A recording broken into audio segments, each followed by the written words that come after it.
বিসমিল্লাহির রহমানির রহিম। আসসালামু আলাইকুম। এগুলো মাছ কি সুন্দর করে ঝোলায় রাখছে। এর নাম হচ্ছে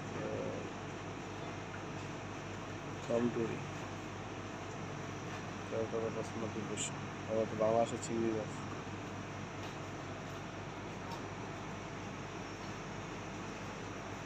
মাছটা কত সুন্দর,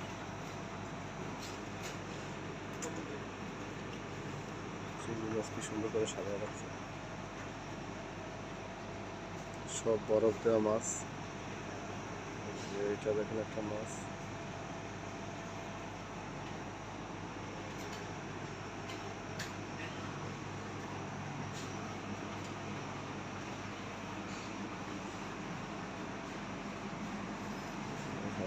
এটা হচ্ছে সালমন নরওয়ে, সালমন ফিশ।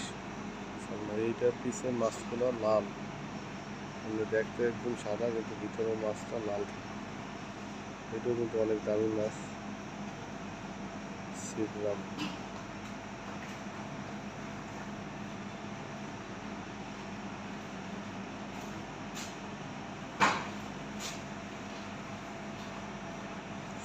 আপনারা সাবস্ক্রাইব করবেন, লাইক করবেন, কমেন্ট করবেন, শেয়ার করবেন। ভালো থাকবেন। আল্লাহ।